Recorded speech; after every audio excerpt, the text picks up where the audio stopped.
Shimkent shahridagi Qozog'iston Xalqaro Assambleyasining do'stlik uyida katta mana bayram tadbir konsert o'tkazilyapti.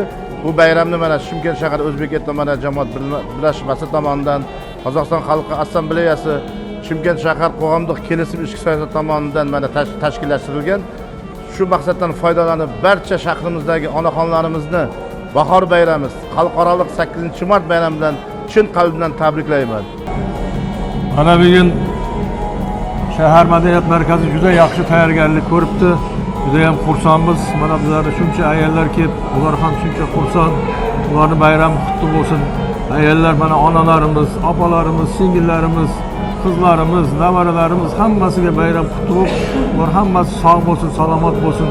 Nimaki niyatlari bo'lsa, Xudo taolo shularning niyatlariga yetkazsin. Onalar bor, olam qo'shiq xonadir. Ona nomin kuylasak dil quvonadir. Farzand uchun kim quvonib yonadir? Onadir bul, onadir bul, onadir. Bejiz aytilmagan jannat onalarning oyog'i ostida deb. Shuning uchun har qachon onalarimiz sog' omon bo'lsin, tanlari sog' bo'lsin. Bizning elimiz, yurtimiz tinch bo'lsin. Bizning prezidentimizning dono siyosat orqali bizning mamlakatimizda ko'p millat vakillari tinch, totuv hayot kechirmoqda. Bu albatta bizning tinchligimizning, bizning to'qchiligimizning ramzidir. Shuning uchun mana bahor keldi. Bahor kelib, gullar, maysalar ochilyapti. Biz onalarimizning shu bahor gullariga tenglashtiramiz.